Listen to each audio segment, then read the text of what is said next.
Okay, hi everyone. So I'm here with Dr. Natalie King, who is the author of the article that we are going to be discussing today, Black Girls Speak STEM, Counterstories of Informal and Formal Learning Experiences.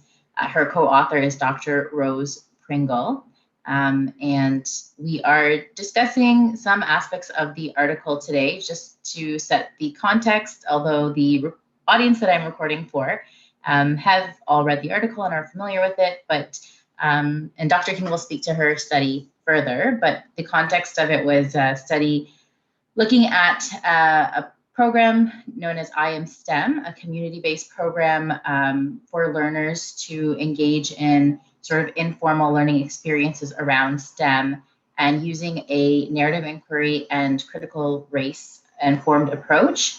The researchers looked at the stories and counter stories of these girls, and through their reflection journals, samples of their work, their own research memos, looking at producing counter stories. And we'll speak a little bit further about what counter stories are.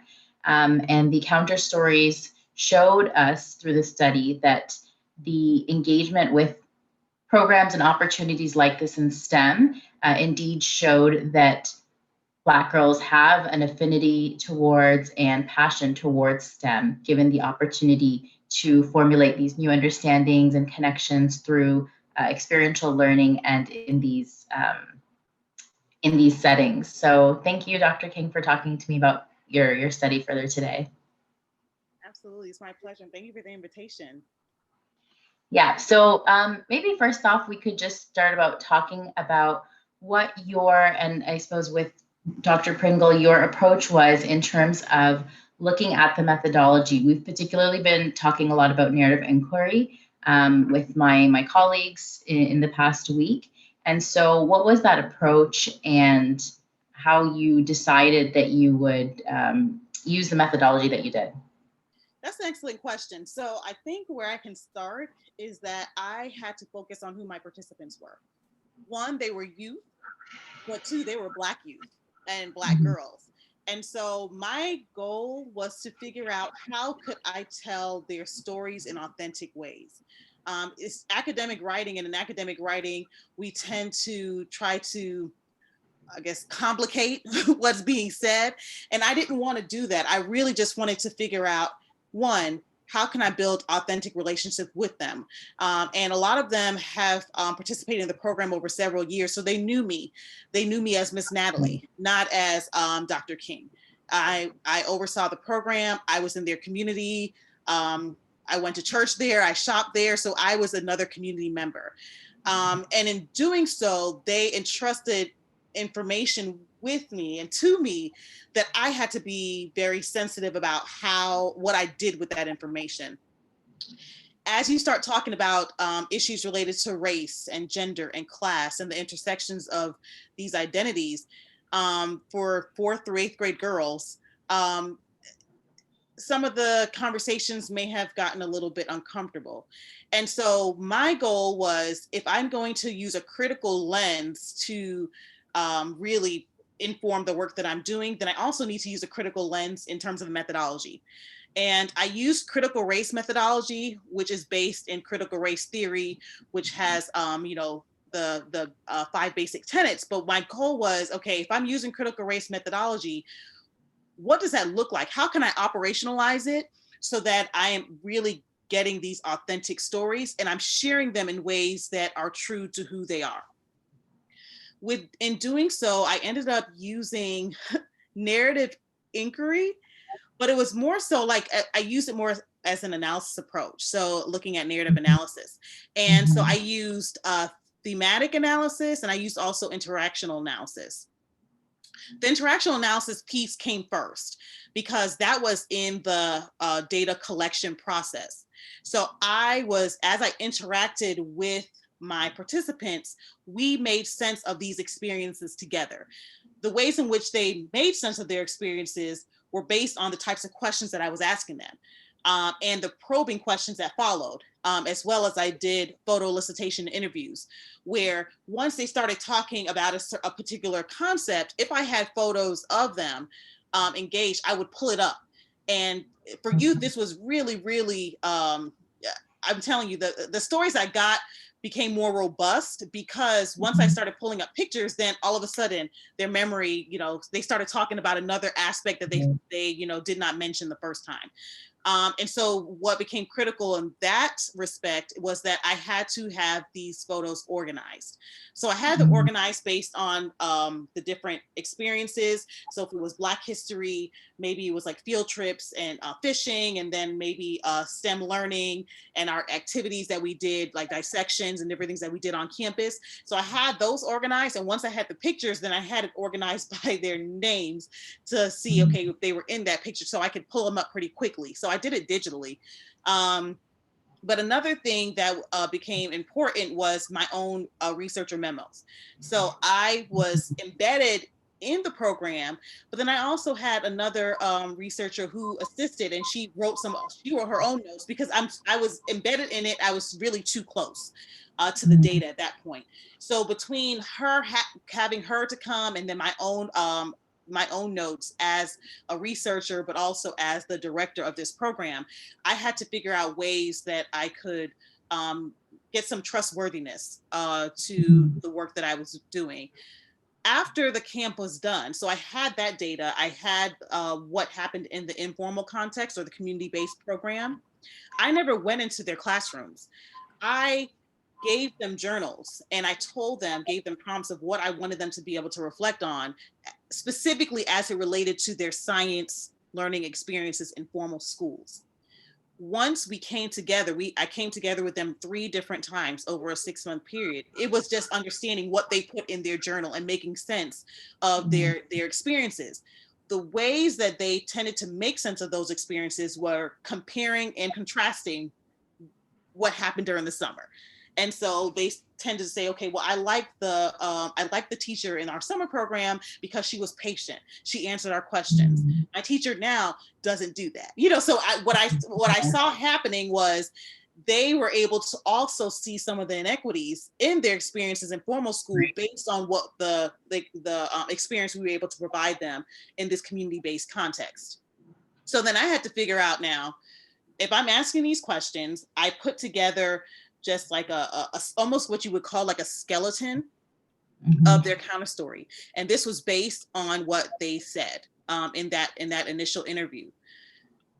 How do I go back now with the subsequent interviews to create this story? Because a lot of times when we look in our, in the journals and the way that it's published, you pull excerpts from the counter stories or from the case studies or whatever you put together. You have to break it apart and dismantle it in a sense to publish.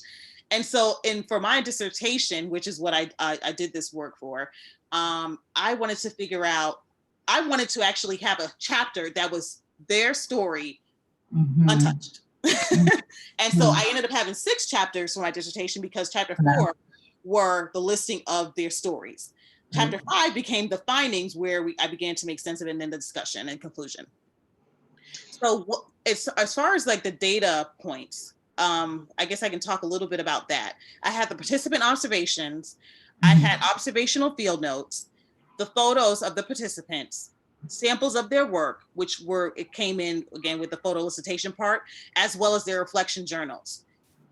They informed the interviews. So it wasn't that once I had these cases, it was me using that knowledge that I had, and it helped me to ask more meaningful questions or to know more about them, so that the questions that I asked were, once they shared something with me, I was able to have some knowledge to be able to have them talk a little bit deeper. I used their reflection journals again, just to see what was going on in their formal schools. And it wasn't that I wanted them to necessarily try to differentiate. I really just wanted them to make sense of what's in school science and out of school science. But it became more like, this is what we're able to do here. This is not what I'm seeing in my schools, and them really grappling with that notion. We had demographic surveys as well. For the demographic surveys, I use that to determine who my sampling for purpose of sampling, because I wanted to make sure that I had a mixture of grade levels between the 4th through 8th grade, because once you start thinking, okay, Black girls, this is a homogenous group, and that's not the truth. And so I wanted to make sure that I had girls who were not just in upper elementary, but also in middle school, girls who were attending this, their zone school, and girls who were attending school of choice, girls who this was their first time participating in the program, and girls who this had been like maybe their second, third, or fourth time. And so I made sure that I had a variety of experiences, and then I selected 6 participants because that's where it was like the maximum like variation technique, where I felt like there was enough variation between them where I can get more of a comprehensive story. Not that I wanted to essentialize the experience for all the 4th through 8th grade girls that were in the program, but that I could get really good a difference. I could differentiate it a little bit better. Pause there because I don't know if you have any other questions. Oh, sorry, one more thing. The thematic analysis piece. I'm so sorry because I wanted to get back to the narrative piece. So the interactional analysis, I told you that was when we were actually engaged in the interviews. The thematic analysis came in once all the interviews were done, all the counter stories were written. Then I looked across, almost like cross case analysis, but I was looking at these themes. What themes emerged? I had to find themes, not because I wanted to essentialize the experience and say, well, all Black girls in the middle grades experience this.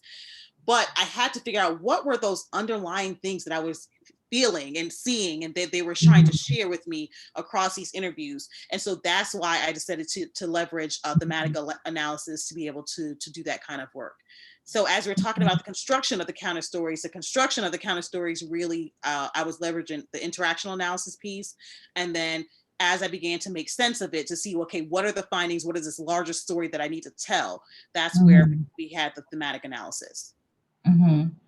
That's yeah, really incredible to hear the whole journey that you go through, in collecting that data and thinking about how you're even thinking about your methods and collection. And you started to touch on this and what you're talking about in terms of how you're having these checks with the girls themselves, and based on what they're talking about, bringing in whether it's their photos or the journals that you've given them. So if you could just speak a little more to the idea of when you're presenting their stories and sort of restoring the data, how do we ensure as researchers that they're authentic representations of the girls' meaning when we're restoring their data? That is a phenomenal question. What I can do is, I think in answer your question, I'm going to go back and then walk you through my process, mainly through my process from getting from the interviews and the different stages of the interview process to that final counter story. I think that would help, and then I can answer the follow-up question you might have. So the purpose of that first interview was really just to get to know the participant. So I had some pre-interview questions. I reviewed their responses. We were able to look at their reflection journals, and I did that semi-structured interview as well as the photo elicitation interview. That created what I called a case profile. And so what I did was, after the interview was complete, I transcribed them. Whatever research or memos and reflections that I had, because after each interview was done, I just felt like heavy, like I had to get it out. And so those moments, I had to capture them so I wouldn't lose them. And so I transcribed them. I identified and labeled the passages of interest. And passages of interest were just any passage or a group of words that would help me to answer my research questions, were the passages of interest. And then I created that case profile. So that was step 1 after interview 1. Once they came to the second interview, we first discussed some of what they wrote down in their journals. But then in member checking, I gave them that case profile and we sat there together. Anything that we wanted to change in that case profile, we did. But then they also shared with me, okay, based on what I talked about today, where should this be added? Where do you want this to be added? And how can we modify your story? It wasn't a lot of taking out. It was more so of them sharing with me how they wanted their story to develop over time and to evolve over time. And so we read their journal entries. I conducted the semi-structured interview. The same thing. We looked at the case profile. We made revisions. If they wanted to remove some of those idiosyncrasies at that point, like the ums, and like I gave them an option. This is their story. I didn't do it for them. And they were also able to decide where they wanted to include this new information for that case profile. Then that was kind of what my member checking was. Again, after this new series, I went back, I listened to the recording, whatever they told me to do and the changes they asked me to make, I did it. And that's what I had as a draft narrative sketch. From there, into the third interview, I brought back that draft narrative sketch. We went through the same routine where any new journal entries, they were able to talk about it, anything else that they wanted to share. And then I just jotted down notes. They read through that, made any changes, and also any new information. Where should it be included in your story? Is there anything else that you want me to add? Is there anything that I didn't ask you that you think is important in the development of this story? That's when I had the product of their counter story, which I presented back to them for a final member checking session. They read it from start to finish. They made any changes and only added new information at this time. So anything that was significant, I didn't ask any interview questions or anything like that. But if there was something significant at this time that they wanted to add to be able to conclude their story, that's what we did. So that was my process of coming up, with a powerful experience for, girls of their age to be part of co-constructing that and having you check in with them about, what it is that you're writing. That's it, because in doing so, this is not my story. I'm using my platform as a researcher to help elevate their stories. And so that's what I wanted it to stay as. And I maybe I can articulate what I'm seeing a little better and be able to connect it. But I didn't want to change their story. So I left their stories untouched. And what I did was, what I made sense of it, and as I connected it back to literature, that became an entirely different chapter. Right. And so I think as we're talking about in restoring, how do you make sure that you don't lose the authenticity? There were certain steps that we went through as far as, the trustworthiness. One thing I did, because even I'm a Black woman, and sometimes we want to take it for granted, not, just because I'm a researcher and I identify with my participants, that, I take some things for granted. And what I did was I questioned the data and any taken for granted meanings or notions. I did that. I also kept a journal to record my feelings, my emotions, my reflections, so that I'm exhibiting, analytic morale and questioning everything. It talks about making the familiar strange and the strange familiar. And so going through that process, I'm the one that conducted all the interviews. I'm the one that studied all the transcripts and analyzed all data sources. And then when you're looking at trustworthiness, then, there's different things that you have to consider, such as your credibility, the transferability, dependability, as well as confirmability of the study. So if I'm thinking in terms of credibility, it's looking at ensuring that my construction or interpretation is actually representing the subject or the respondent's experiences, and that it's accurate in their eyes. And so again, I solicited their input as I crafted these profiles all the way through the construction of their counter story. They made the revisions themselves to the draft. Like, they had the pencil and they made their own revisions. And I listened and I recorded and I made sure I went back through, analyzed everything that they wrote as well as everything that they said, and verified my interpretation of it as well. So even after I wrote my findings section, I started putting them together. I showed them this information. There's one thing that I wish I would have done that I did not do. And I wanted to just bring all the girls together. I had them separate. I did this with them separately, but I never took the opportunity to actually bring them together. That was beyond the scope of my study anyway, but I think I would have been able to hear some powerful things, as all of them had this shared experience in different places. So how do they make sense of this together? I also did the peer checking and the peer debriefing to ensure that I was interpreting and representing their findings accurately. Yeah. So that's in thinking about credibility. If we're thinking about transferability, this denotes that the findings are simply research hypotheses of what will likely occur if the study is repeated in a similar context. And so again, we're not looking for generalizability. That was never the intention of this, but we were able to present these contextualized, thick descriptions of each participant's experience to be able to support the findings and the interpretations. And in doing so, I was able to triangulate the methods to get that rigor that we wanted to, and that richness of the research, as well as the richness of the data. Go ahead. Okay, go ahead. The other thing I wanted to share about was the dependability. And so the dependability was achieved when me as a qualitative researcher, I ensured that the research process was logical, it was traceable, and it was documented.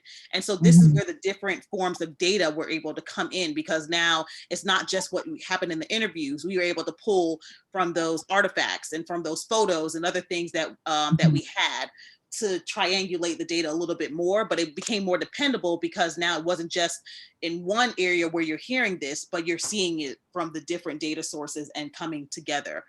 And then the last thing that I thought about in terms of the trustworthiness was the confirmability. And it's understanding that the findings emerge from the data, from their experiences, and not the biases or preferences of me as a researcher. And that was important because even though a lot of what they were saying, I knew it to be true. I knew that the schools that some of them were zoned for did not have these experiences because I was a teacher, you know, in this community. And I knew why I created this program, because our children were not having access to high quality science learning experiences. For them to articulate that back to me was another thing. For a fourth grader to be able to tell me that the science that I'm receiving is shifty, is the word that she used. That I don't know what it is, but something is just missing. So for her to understand that missingness, it just, I mean, this is what I'm saying, is that the power of them using their words and getting at the deep rooted, you know, issues, the systemic issues that are taking place. So that was the confirmability. And so that's how I was able to really ensure the trustworthiness of the qualitative research. Well, and in talking about the trustworthiness and the credibility, I think an important piece of that was you setting up these counter spaces to lead to these counter stories.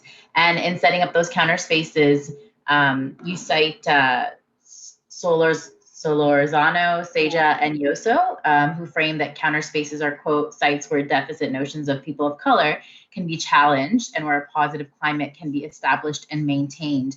And in hearing your whole process, we hear how you set up those spaces. So the other thing that we were talking about or curious about is, you know, given the climate where schooling, and particularly formal schooling, even though this was an informal context, the program that you're looking at, but just as researchers, how we can go about setting up these spaces. And, you know, the other piece that you talk about, and even in your article, you talk about your positionality, right? Your as a subject, yourself.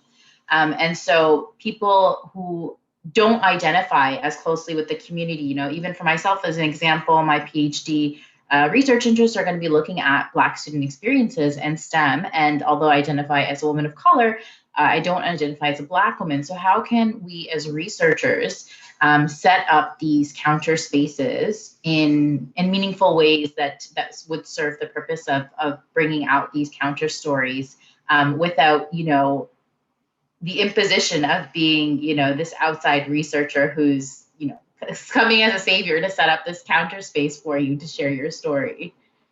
I think you hit the nail on the head when you said coming in as an outside researcher. I think what people have to understand is that I was not a researcher first. I was a member of the community.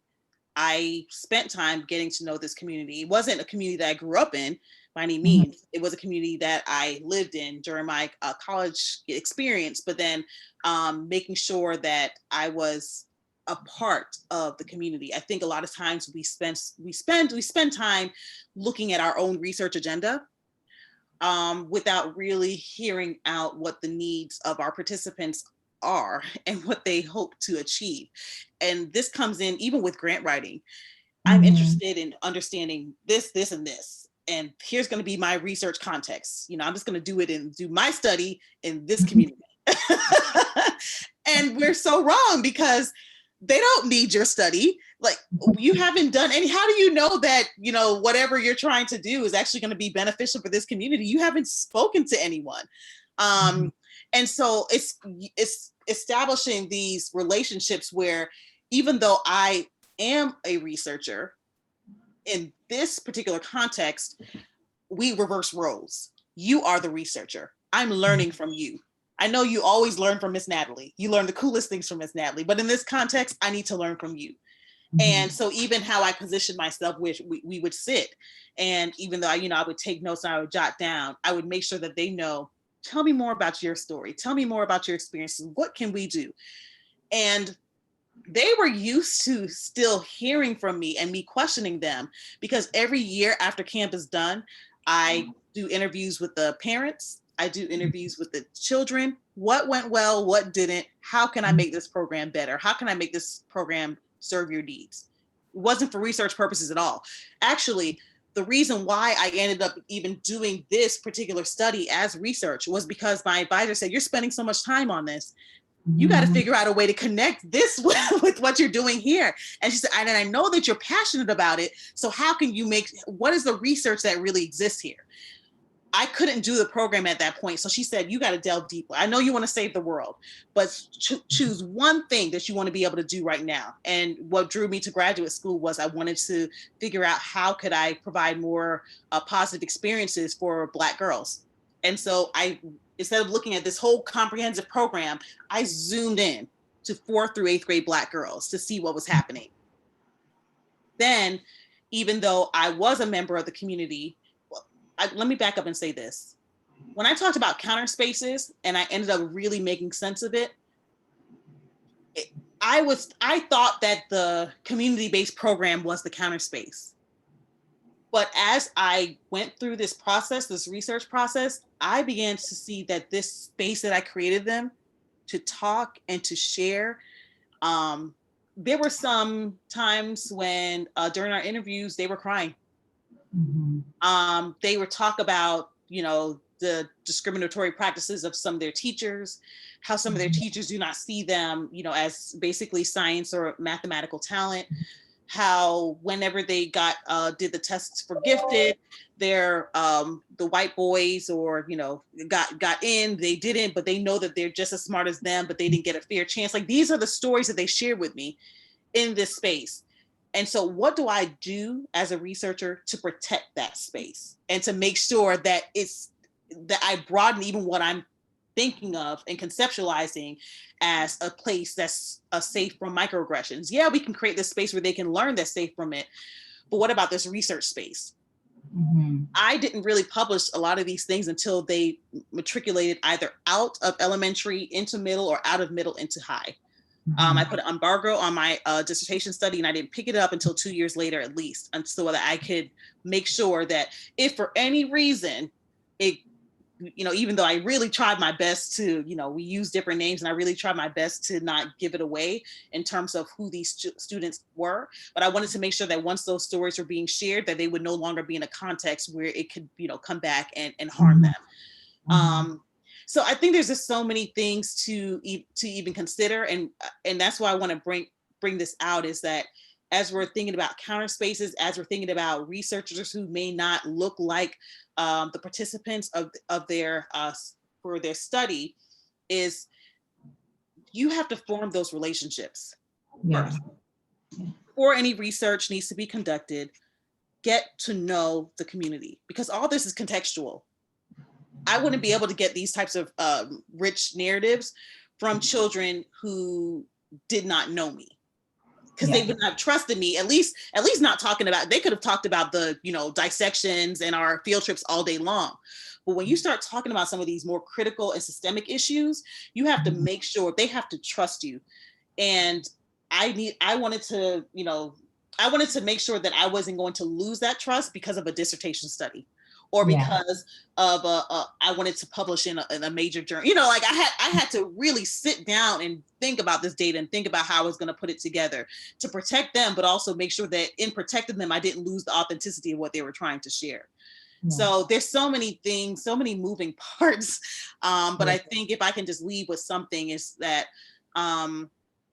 we're not focused so much on our own agenda, but that we're focused more on what the needs of the community are, not from what we think based on what we're reading and what we're learning in graduate school or in these books, but based on who the community that we intend to serve or intend to pull into our research, what they're saying, what they are. There is so much richness that exists in communities. And right now I'm talking about the community cultural wealth and even broadening what we're thinking about in terms of capital. What forms of capital are we leveraging? Looking at community capital, linguistic capital, familial capital, aspirational capital. And so that's what I would leave with. I know it gets beyond the scope of the methodologies, the research design, but it is so critical if we want to be able to present authentic and meaningful stories, especially about people of color and Black and Latinx populations and Indigenous populations in particular. No, you're right. And I think, you know, just to sort of wrap things up there, that as you noted, that it's methodology is just the one piece of, but we do need to think about all of these layers that you're sort of, you know, wrapping up with. And yeah, it's really interesting to hear just you walk through your process and how you're able to set up these spaces and ensure sort of authenticity and learn more about the study. So thanks again for your time and for doing this. You know, we will be in touch and follow up if there's further things there. But yeah, thank you for your time in doing this. You are welcome. Thank you. Okay, so all our good vibes from Canada to Georgia. We received them. All right. Okay. Take care, Dr. King. Or you do the same. Okay. Bye.